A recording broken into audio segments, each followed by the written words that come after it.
Good evening, ladies and gentlemen, and welcome to Season 4, Episode 17 of the Juco Editz podcast. Tonight I'm going to be joined by New York Mets minor league pitcher Hoss Brewer. Hoss, welcome to the podcast. Yes, sir. Thanks for having me. Most definitely, man. So, how we're going to start off the podcast tonight is I want you to talk to me about your senior year at Van Senior High School. Okay. It was a little different than I planned on it going for sure. We got about 12 games in. We were on like an 8-game winning streak, going good, and then COVID happened. So Yep. ended up just going home for 2 weeks, which was cool at the time. I was like, no school 2 weeks. It's a nice little break. And then we just never went back. So Right. yeah, that was really about it. Then it was pretty much just training at home and getting ready for junior college. Okay, so I want to go back a little bit then with COVID being your senior year. Talk to me about your junior year. Okay. Yeah, junior year went really well. We got past the first round of playoffs for the first time in like 5 years. Ended up going to the third round. Uh, Upset a few schools. That was a good time. Just a tight group of guys who really weren't that talented. Just played well, and I really wasn't throwing that hard at that time. Honestly, I was probably 84, 85. Just kind of located well. Okay, next, what was your recruitment like out of high school?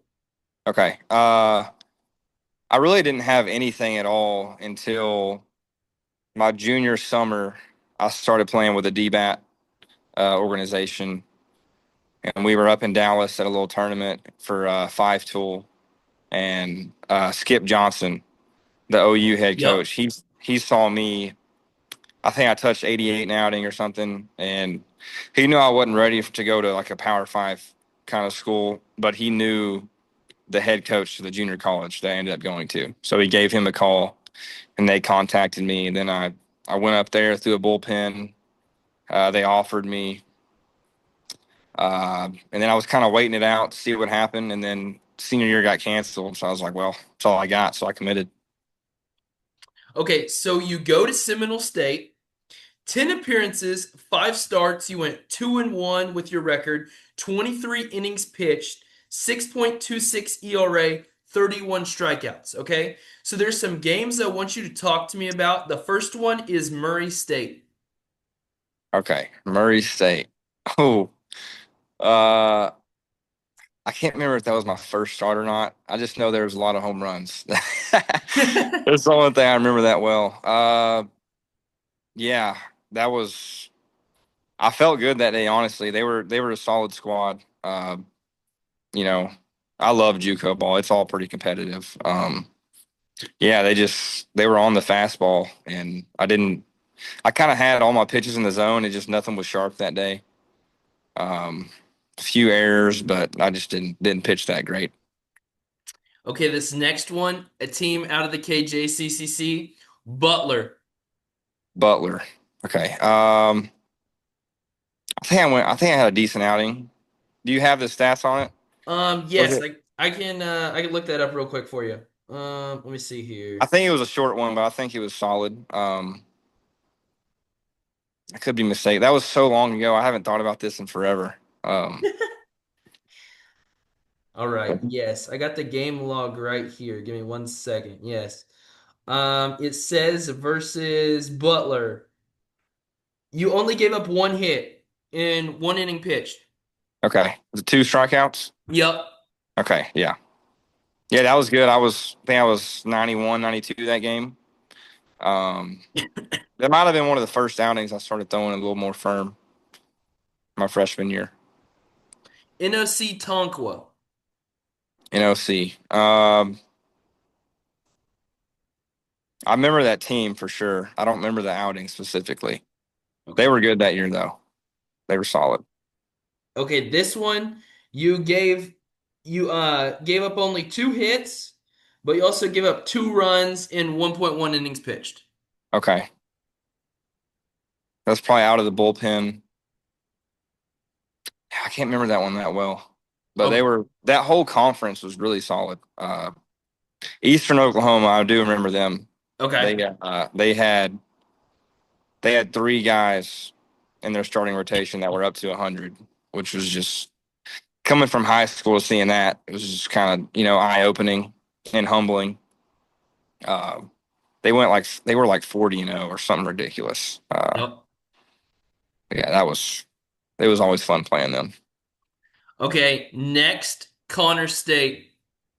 Connor State, yeah. I think I had a decent outing against them. We ended up losing the series. That was one of the worst uh, butt chewings I've ever had in my life after losing that series in that left field corner. That was rough. Um, yeah, I can't even say the things that were said, but we got ripped into for sure after that one. Okay, and then talk to me about Rose State. Rose State, they were solid. They were definitely one of the I don't want to say weaker, but less talented teams in the conference at that time. I think they ended up being pretty solid a few years later. But yeah, I threw against them in the conference tournament, Yeah. and that was my best outing all year. I think it was like 5 innings, 1 run, but we were low on pitching and just they gave me the ball and I was a little nervous, but just kind of went out there and let it rip, and it ended up going pretty well. Okay, talk to me. What was your recruitment like out of JUCO? Okay, so I went there my freshman year, and I didn't have any talks with anyone whatsoever after the freshman year because they kind of wanted you to be there 2 years, Right. which I understand. So it didn't really help you in the recruitment part. So then I went to play in the summer ball league, the TCL.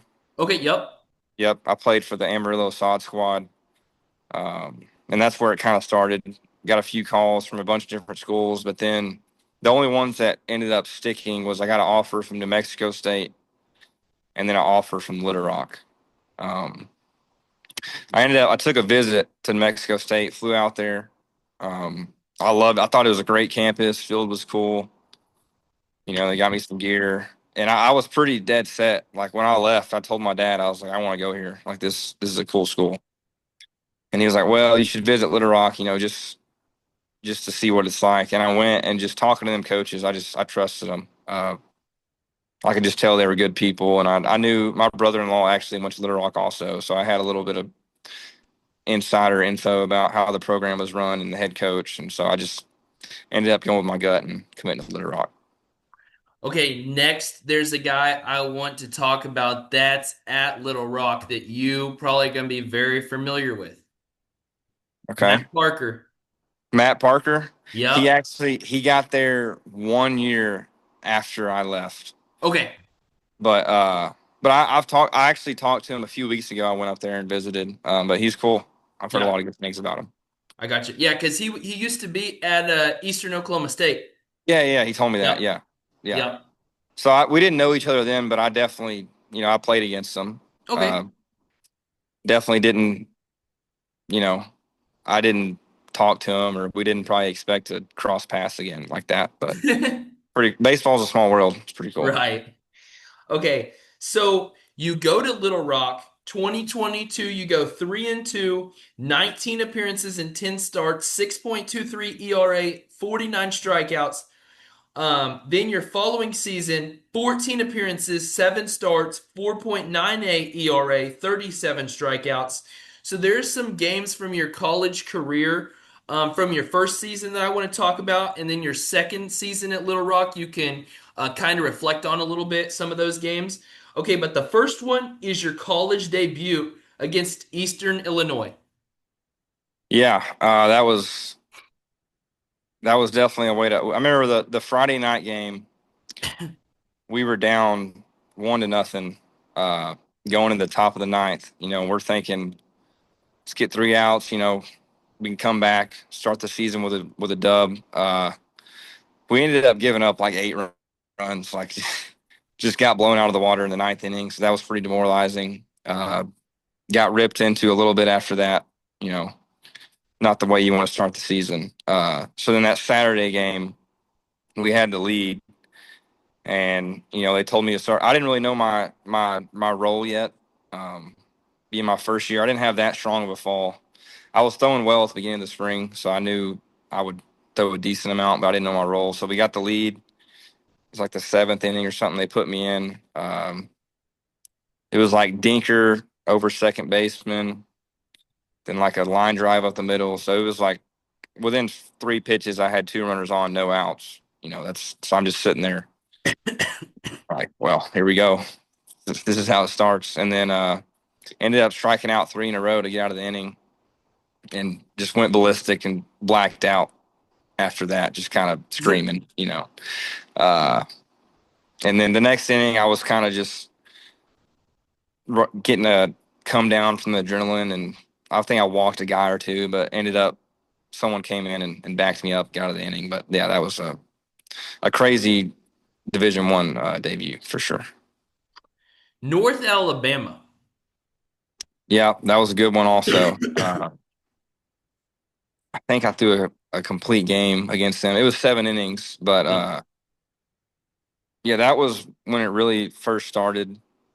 Um, I had always been like kind of 90, 92. And then the outing before North Alabama, I think I ended up touching 96 just out of nowhere. Just kind of Mm. it blew up. I was 94, 96, and then started that game. And there was I remember warming up in the bullpen, and 2 or 3 scouts walked kind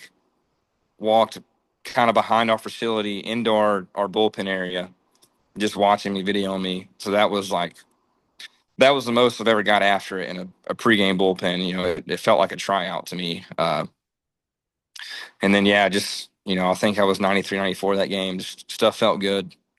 But yeah, that was a fun one for sure. Okay, this next one, Georgia State. Yeah, this is where it all went downhill my sophomore year. I think I had maybe a sub 1 ERA through like my first 20 innings. Something ridiculous. Like I was just everything was just clicking. It felt easy. And then I remember, uh, I think it was back. I went like I punched 7 in a row, and then it was like back to back bombs.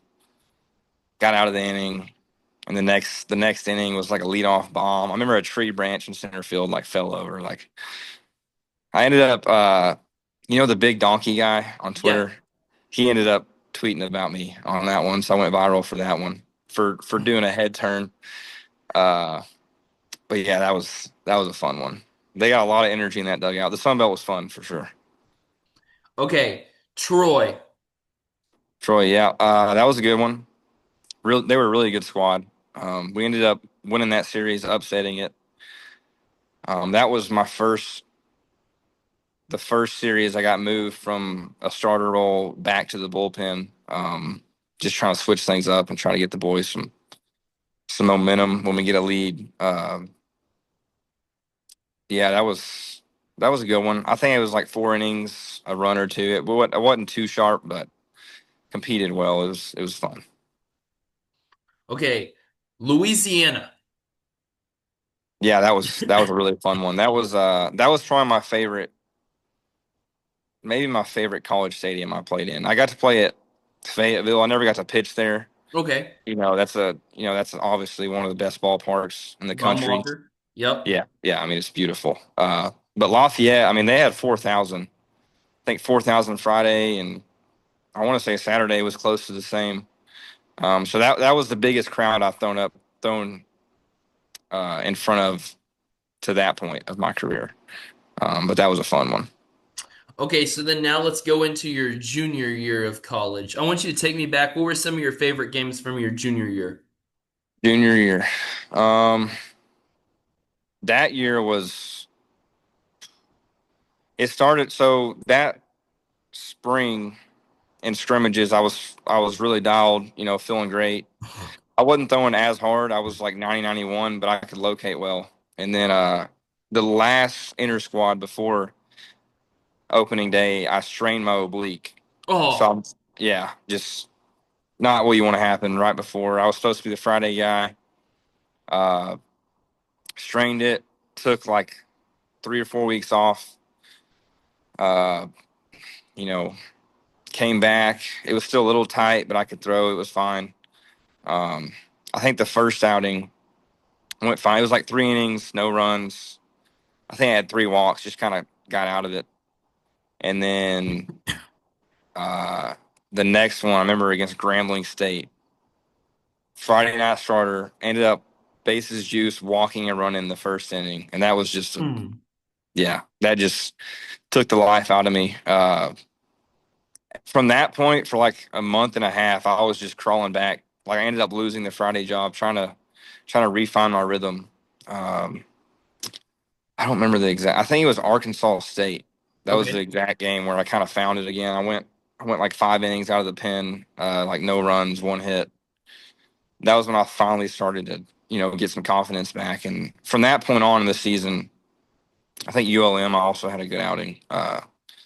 But yeah, from that point on, it kind of just came back and ended up in the conference tournament having a big game, and I think going like 7 innings, 2 runs. We ended up getting knocked out of the tournament, but we were on the verge of making a championship for sure. Okay, next, talk to me. What was your reaction of your final college game? Yeah, it was sad for sure. That was my senior year. We lost to Morehead State.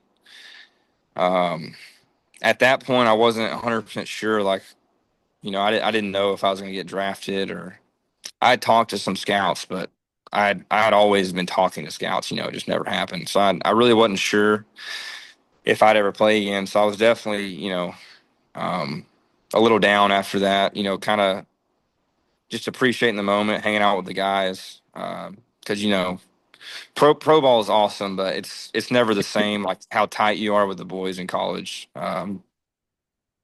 Just trying to chase that championship. Yeah, it was a real experience. Everyone's crying and it's not bubbles. So, but it was cool for sure. Okay, now the draft rolls around. I want you to talk to me about signing with the Mets. Okay. Yeah, they had actually told me. They texted my agent and was like day 2 for sure. Like, or they said late day 2. They didn't say for sure, but they said late day 2. We're looking at you. So in my mind, I'm thinking day 3 for sure. If they're looking at me day 2, day three's guaranteed. Which I should have known better. As crazy as baseball is, just how it works. Yeah. So I kind of sat there in uh, my living room and watched all of day 2 and all of day 3. Never hear my name called. You know, I had committed to Angelo State. I had 1 year left of eligibility at Division two, Okay. so I was gonna go to Angelo State, and so after the draft, that's what I thought. I was like, well, I'm going back to school, um, which that was a program that I knew I could win a championship at. So I wasn't too upset about it. And then my agent just shot me a text and said the Mets got a free agent deal for you, and I was just like, let's roll.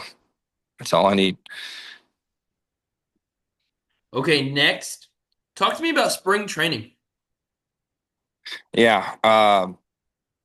I had before my first spring training, I had heard like that it's pretty tough, long days, a lot of practice, but I had the complete opposite experience. Maybe every org's different, but for the Mets, we were wearing shorts and a t-shirt every day, unless you were throwing in game.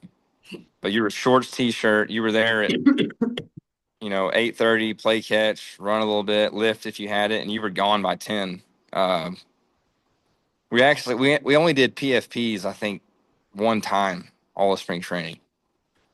Uh, I mean, it was a great time. Honestly, I'm excited for this next spring training. I hope they don't switch it up, but Yeah. it was awesome. Okay, talk to me about single A. Yeah, single A was good. Old St. Lucie, Yep. that stadium, the facility is really nice. I mean, it's a big league spring training park, so we got the hot tubs and the nice cafeteria, all that. But single A was, I learned a lot. I spent pretty much the first half, maybe a little more of the season there. Um, the hitters are, I'd say, they got a lot of a lot of tools, a lot more tools than the college guys I faced. Uh, they're just not very disciplined. And I was an older guy. I was one of the older guys in single A, so just kind of had a little more experience. But it's a lot of young hitters that are just they want to do damage. They will do damage if they connect. Like, don't get me wrong, but they're just not that disciplined. But yeah, had a lot of success, and the coaching staff was awesome. They made it a good environment. You know, not much pressure. Just they were there to help you get better. It was a good time. Okay, now talk to me about being promoted to high A. Yeah, we had just clinched playoffs in single A. We were in Daytona Beach, so we are about to pop champagne. Uh, and he called me and my roommate Brett Banks into the middle, and he told both of us that we're getting promoted. That was one of the roughest nights of my life because it was all great. We got promoted, then we had like a 4 hour drive back home. Got home at midnight. Oh, Yeah, and I had to fly out the next morning at like 9 a.m. So I had to pack up my whole apartment that night. And when I got to my apartment, it had no power. It was like 95 degrees. So I was using my flashlight on my phone to pack up my apartment, and like, Florida, it's hot. yeah. So I'm taking an hour break in between. Like I ended up getting like an hour of sleep, I think. But I would just go in my truck, turn the AC on, like cool off, and then go back up and start packing. Yeah, that was a rough, sweaty, just nasty night. But once I got to Brooklyn, it was a cool experience. Definitely dip. I'm from Canton, Texas, which is I mean, we probably got 8,000 people in my Right. town. So Brooklyn was a little bit of a culture shock. Um, but no, it was really cool. That stadium's awesome. Okay, so 2025, you went 3-0 in 40 games, 2.09 ERA, 56 innings pitched, 58 strikeouts, whip 1.16. You was dealing.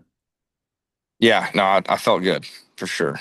Um, which a lot of credit to the Mets. Like uh, my first week at draft camp, they taught me a sinker and cutter, which ended up being a huge tool for me this last season. It was pretty much I mixed in the four seam rarely, but righties they were getting a heavy dose of sinker and curveball or death ball. They called it death ball, and then lefties was a lot of cutter curveball. So, uh, but yeah, it was a good year. It was fun. Learned a lot.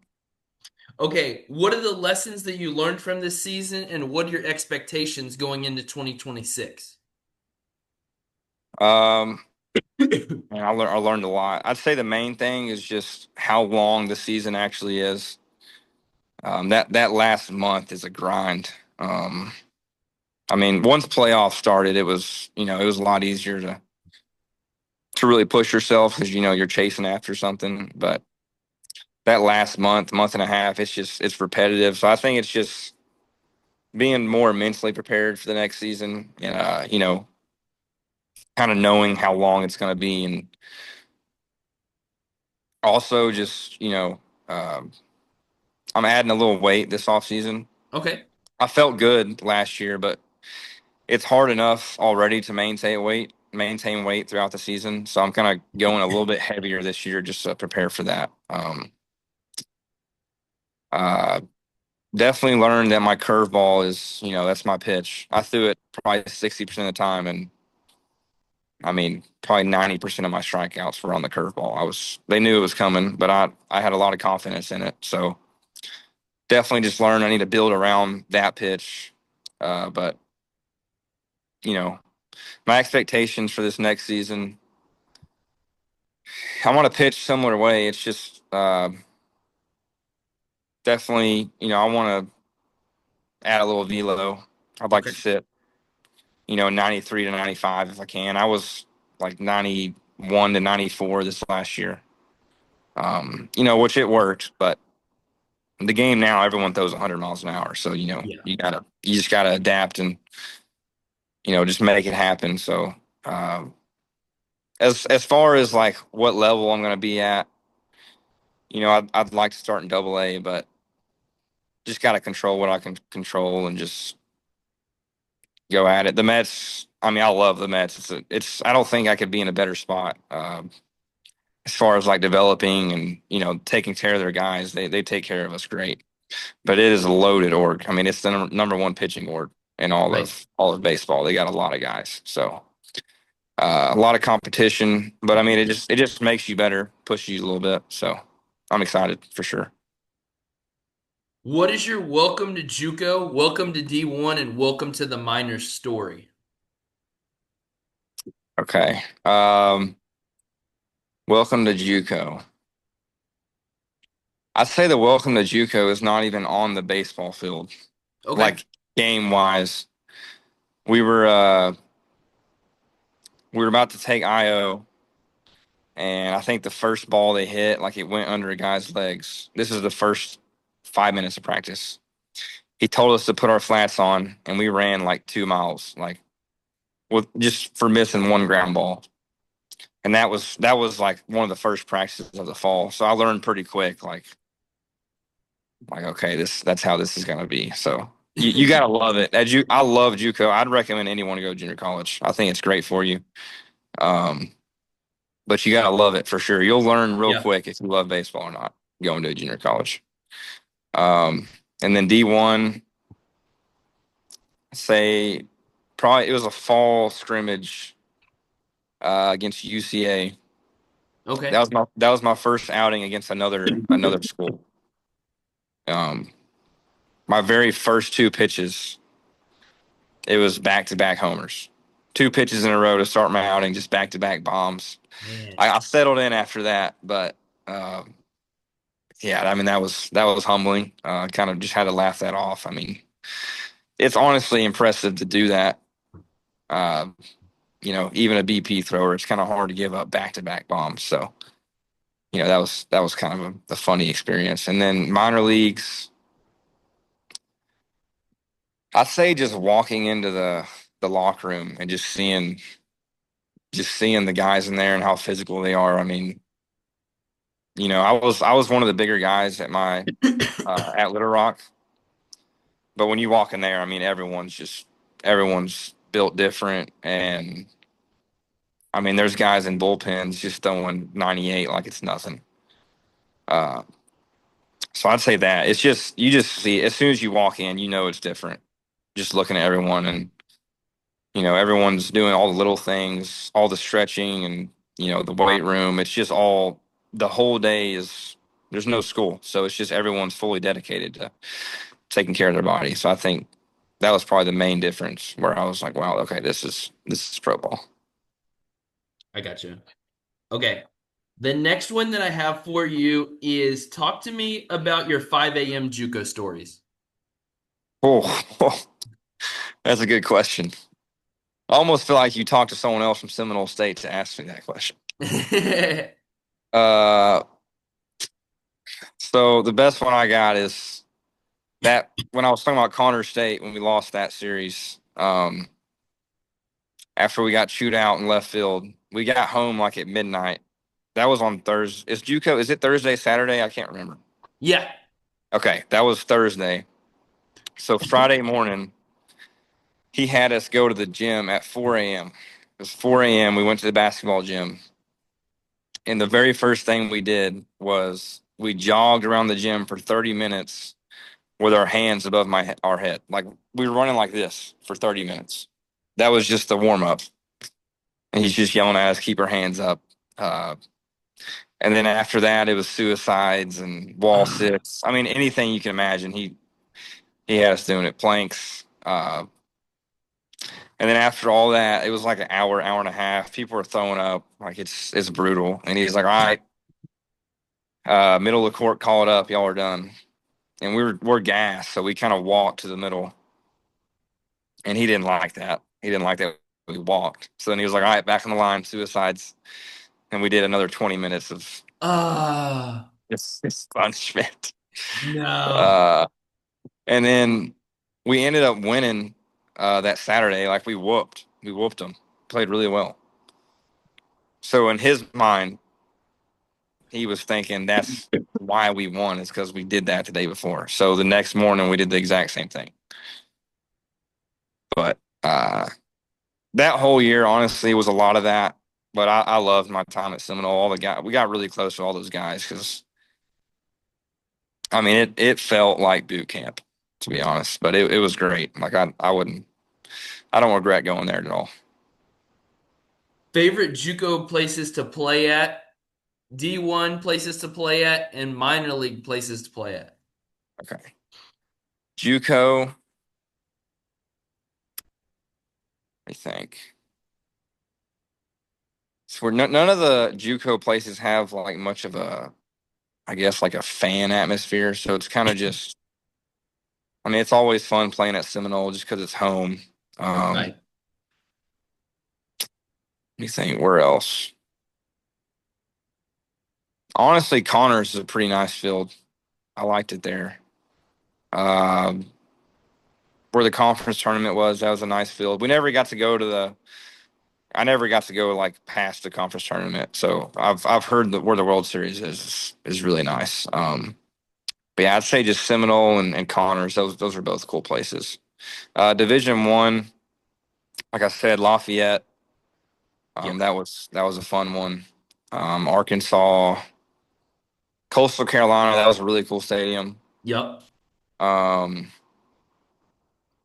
Texas State was fun. They had a pretty good crowd. They were ranked number 14 when we played them. Okay. Yeah. Who else? We didn't go. I went.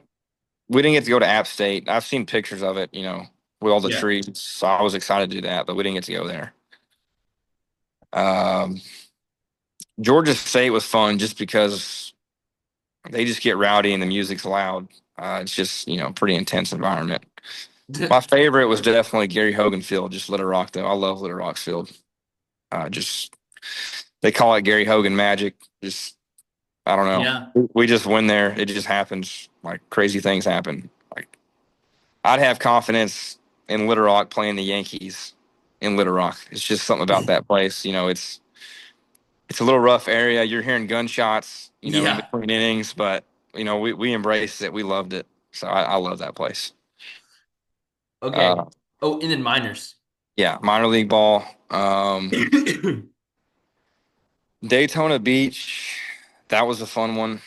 It's really hot there. It's all turf. The facilities, they aren't great. The locker room's tight, and it's like 85 degrees in there. You're showering. As soon as you get out of the shower, you're already sweating. It's that was a true like that felt like minor league ball. It's really we're spoiled now. Like compared to 10 years ago, we get treated really well in the minors. But that place was packed. Um, and then Brooklyn. I mean, Brooklyn is to me it feels like it's about as good as minor league ball can get. I mean they'll get 5,000 fans, and you got roller coasters in the background. It's a really cool stadium, and the beach right past right field. And the wind's always blowing in. That's the best part. So Yeah. yeah, just those two are probably the ones I remember most from minor league ball. Toughest lineup that you faced in JUCO, D1 in the minors. Okay, and JUCO,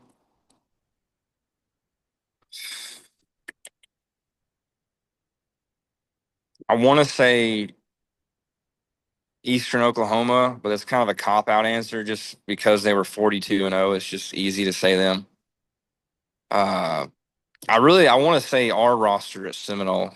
I mean that team was really good. We were as talented as anyone. We just didn't really, we didn't figure it out. But I think there was 5 guys from that team that are in pro ball right now. Um, Yeah. so it was a really good squad. Our shortstop Brock Rodden, I think he's in Double A with the Mariners. He might have got Player of the Year in the minors, Yep. but that squad was really good. So just all fall facing them. That was a really good lineup. And then Division One, um, Coastal Carolina, they were pretty ridiculous. Texas, I'd probably say Texas State. They were ranked 14 that year, and um, I mean, I think on Saturday they beat us. It might have been like 33-4. It was I mean, it was a football game. It was Wow. it was a record. I think we almost beat the record for giving up the most runs, but we didn't. We stayed short of it. But that was, that was humbling for sure to sit through that. They were really good. Um, Minor league ball, it's kind of tougher in minor league ball because you don't play like the guys are moving around so much. It's not the same players when you play them. Um, Trying to think what team really sticks out to me. I can't remember lineup specifically. There was a guy, I think his last name's Honeycutt. I can't remember exactly. Yeah, He Vance Honeycutt. Yeah. is he on the Cardinals? I think so. Okay. Yeah, he was, I mean, he was hitting like 500. Um, Actually, I take that back. It was definitely the Grasshoppers lineup with Connor Griffin. Oh yeah. Yeah, Okay. Yep. they were really good. I ended up he went like one. I got him out twice, but the first time I faced him, I went like 93 at his face to start, not on purpose, but like at his Yeah. face, and he kind of backed off. I was like, all right, well, I'm gonna use that miss. So I went curveball down and away. He was dotted, and he just smoked it like 104 to right field. It's like, all right, like not much I can do there. He was just, he was on one that week. But I would say, yeah, the Grasshoppers, they were. I mean, they won like 70 games, something ridiculous, this last season. So yeah, that was a good lineup. What is something that you struggled with this season you want to improve on? Struggled with this season.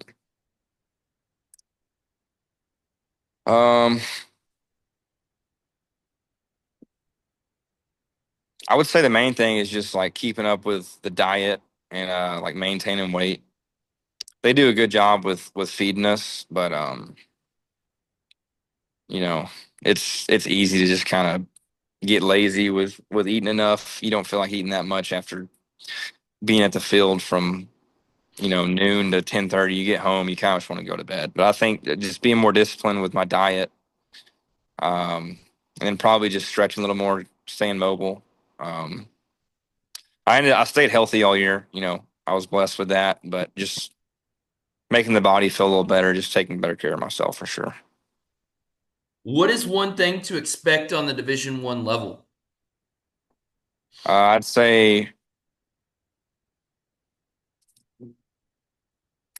say you got to show up like you're not entitled to nothing. I don't care what scholarship you're on, full ride, uh, or if you're a walk on. Everyone's going to get their chance. Um, I'd say just everyone's like you got to be strong. Like everyone's hitting the weight room. You just kind of Division One. You got to show up ready to play. Um, that's why I'd recommend JUCO for anyone. Unless you got a school like your dream school or a Division One that you're going to play as a freshman, I'd say go JUCO. Like go JUCO, especially now it doesn't count as eligibility. There's no reason not. Like you can go to 2 years JUCO, then 4 years at a university. So, um, but yeah, I just say you just make sure you're ready to go and play against 24, 25 year olds at this, the way it is now. There's a lot of older guys in Division One, so just be ready. Okay, so Haas, what do you do to try to get out of a slump? Yeah, that's a good question. I think the first part of that is just understanding that it's gonna happen, no matter how good you are. Baseball's tough. That was kind of my sophomore year. That was like my first. I had done so well the first 20 innings that I kind of just expected to do that the whole year. So I had a few bad outings in a row, and it kind of just snowballed to the rest of the year. Um, but I'd say just you gotta learn how to have short term memory. That gets repetitive. You hear that from a lot of old school coaches, but it's true. You gotta just flush it. And also just having the way you get confidence is just working at what you're struggling at. Like if you're struggling with your landing your breaking ball in the zone, then you should be working on your breaking ball more, and that's how you get confidence at it. Uh, but I'd say just flushing it, and you know, also realizing you're more than a baseball player. I'm a believer in Jesus Christ. That helps me a little bit. You're more than a baseball player, and you're meant for more than that. That takes a lot of pressure off yourself. If you're sitting there thinking that all you're made to do is play baseball, then yeah, a slump is gonna. I mean, it's gonna flip your world upside down. So you kind of just gotta not make it bigger than it is. It's just a game. That's how you gotta look at it. In Haas, that actually brings me into my next question. So, with you being a believer, can you talk to me about your testimony in Christ? Yeah. I've always, I'd say I've always been a believer and called myself a Christian, but I would say I didn't truly, really buy into it until, um, I'd say it was like the fall of my senior year, which was after my junior year was just rough. I'd kind of at that point, I'd still wanted to play pro ball, but after my junior year, I was kind of, I was like, I don't know if this is really going to happen. So I was kind of lost. And then senior fall, we started doing Bible studies, started going to those a lot. Just talking with the guys, getting close to the guys. I'd say that's when it really started. I was fully bought in. Um, and that winter break, still sticking to it. Getting in the Bible. Uh, that took a lot of pressure off me, and that was the first time I really was okay with not playing baseball. Like I was like, I'll be all right if I don't play pro ball. So I was kind of just like, just go have fun. And that's when it clicked. I started playing really, really well just because I wasn't so worried about it. Just kind of playing free like I did when I was a kid. Okay, so the next thing let's talk about. Talk to me about transitioning from JUCO to D1, then the minors. What was the biggest thing you noticed? Okay. I'd say from JUCO to Division One, I feel like there's a lot. Like I'm not gonna say it's tougher on the field wise. Like the competition's a little better. Practice wise and like conditioning, that was a breeze for me. Like that was a relief for me. It just felt like JUCO was great for me. Don't get me wrong, but Division One just felt all about. It was just you're here to play baseball. Um, they weren't big on punishment. Like it was just produce or you're not going to play. Yeah. Um, so I'd say that just practice was ran pretty tight. Just better talent, better arms. You got to produce more at Division One. Guys are more ready to compete than at junior college. Junior college is a lot more raw talent that's not really developed, and then Division One is just guys that they can play some good baseball. Uh, and then from Division One to pro ball, I mean it's a whole different game. Just I mean every aspect it's just different. Just because it's like they want you to win, but it's a lot more about player development. The Mets are pretty key on, we want to develop you, but you're here to win. That's Yeah. important. But we all know like the main reason we're in the minors is to develop and eventually become a big leaguer. Like that's the goal. Uh, but yeah, just I mean everyone there is the best player in their conference and in Division One probably. Like everyone is just a freak. You know, uh, it's just everyone's just more disciplined in their diet. It's just every aspect of their life is committed to being a baseball player. So it's just, uh, I'd say the pressure is better though. Like I enjoyed, it's not more pressure to win. It's a lot more like you can be a little more selfish in pro ball. I don't know if that's a good term to put it, but it's just the truth. Like, you're more there to get yours. the team is still important, obviously, but it's, you're trying to move up and become a big leaguer. Uh, but the other thing is like you could get cut at any time. It's a business. It's a harsh Right. business. I don't care who you are, or how good. No matter my season last year was great, but I could show up this spring, and if I don't have it, like they're not entitled to keep me on the Mets. That's just the whole different aspect of it. Uh, which I love it. It's been every single level has been great. I don't regret going anywhere. I think it all worked out how it should have, but it's been awesome. Okay, so Haas, next we're going to talk about, you know, this guy, Colten, your brother. Yep. You know, Yep. with him being able to make it to the show, what advice has he given you to help your career go the way it has? A lot I've learned. I mean, this last year was his 15th year in pro ball, so I mean, I watched him my whole life playing ball. He's what really like I always wanted to play baseball, but he made the dream like look possible. Because it's easy to look at on the TV you're watching Josh Hamilton or no like whoever Garrett Cole you're watching them and it's you can't really relate to it. It almost looks like they're aliens because they're that good at baseball, making that much money. But then when you watch your brother do it, it looks a lot more realistic. Like, well, I mean, if he can do it, he grew up in the same house I did. Yeah. So that just makes it look a lot more reachable. Um, but man, he's taught me a lot. I can't think of one like specific thing.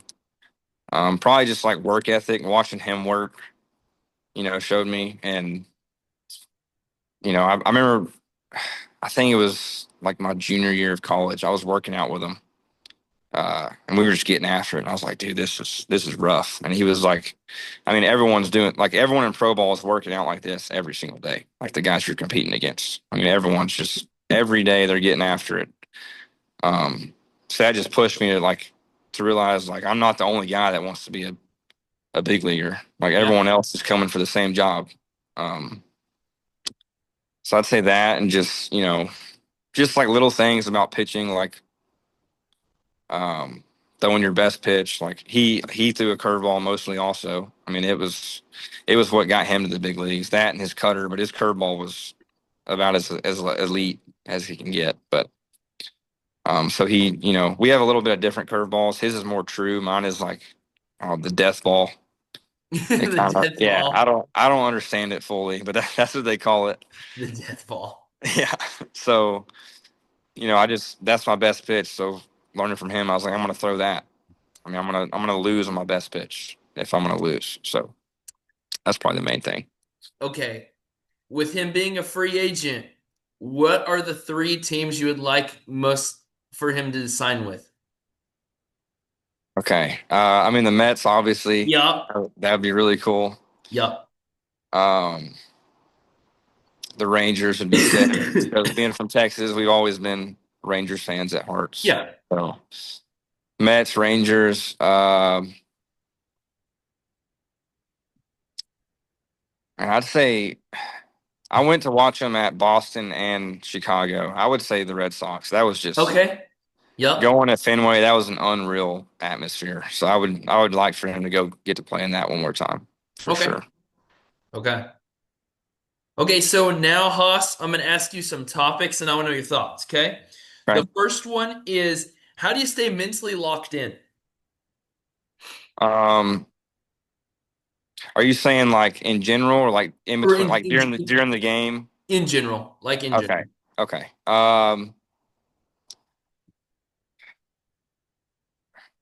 I'd say it's just being where your feet are. Um, like when you're at the field, you should be thinking about baseball and be focused on it.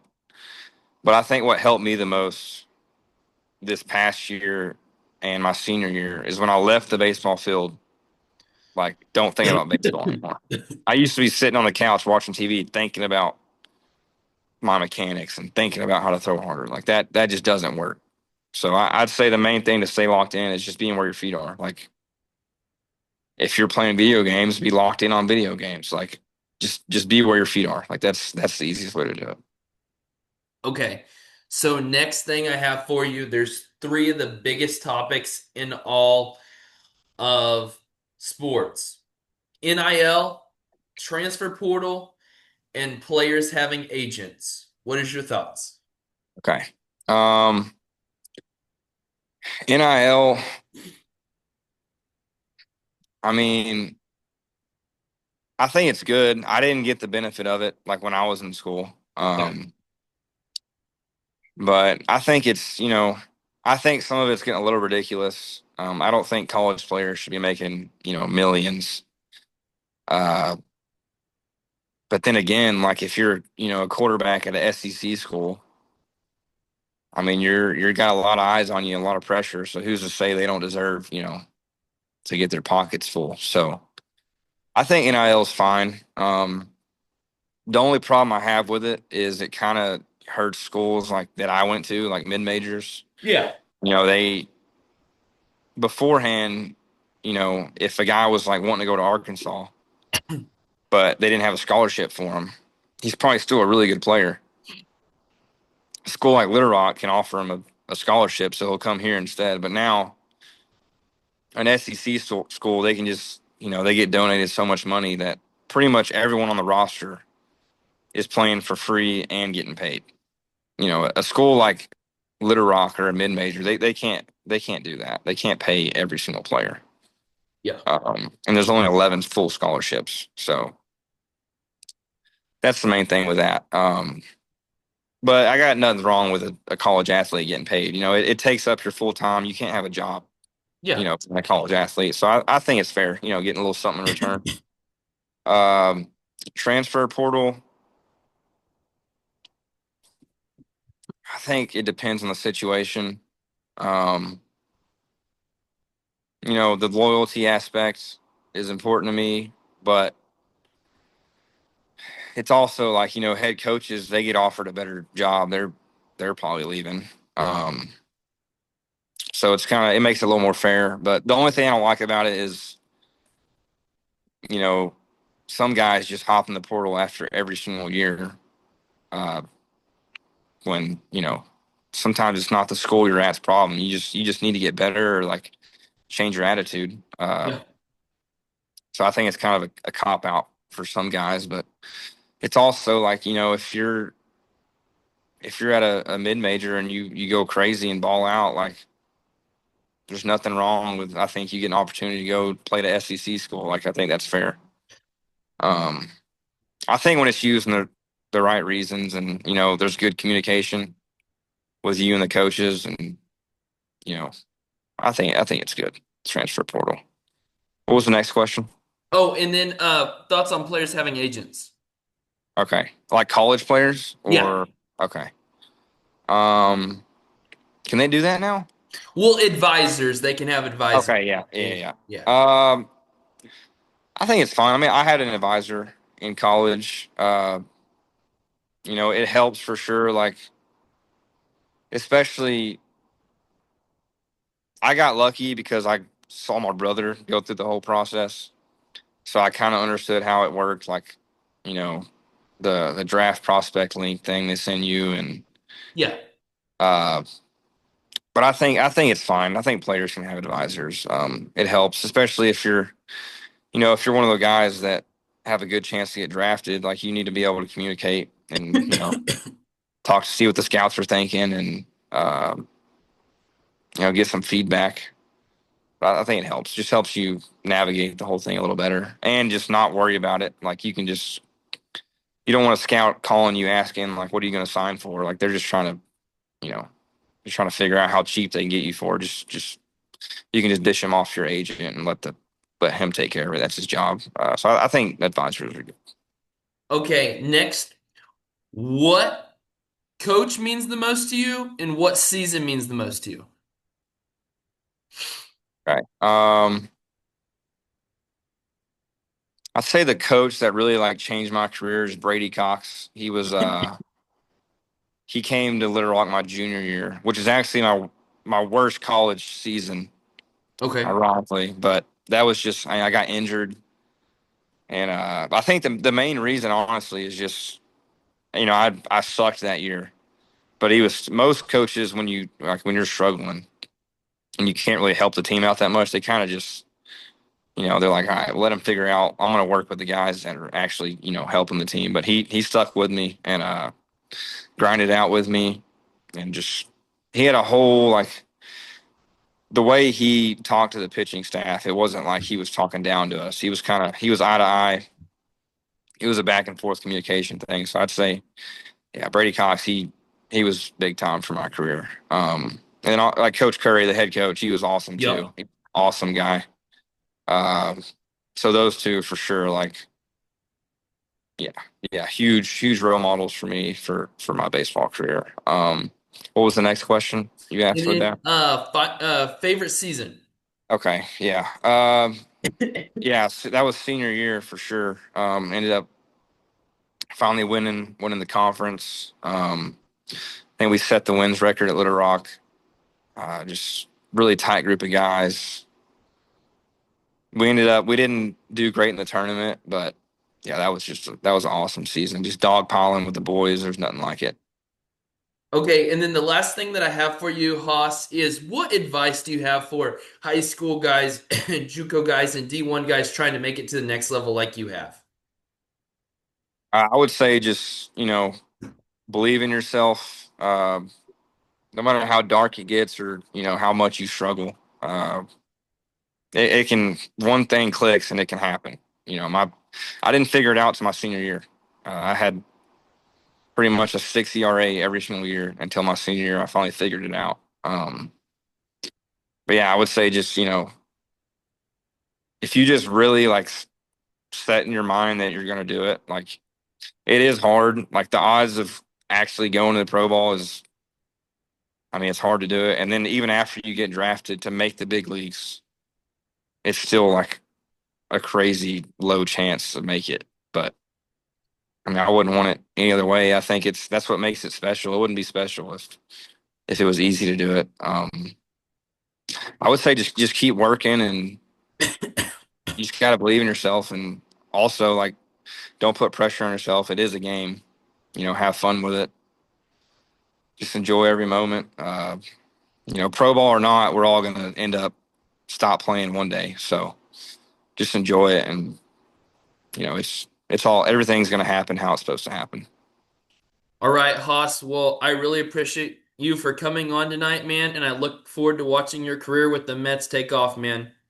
Yes, sir. Appreciate it. Thanks for having me. Most definitely, man. Have a great night. You too. Thank you.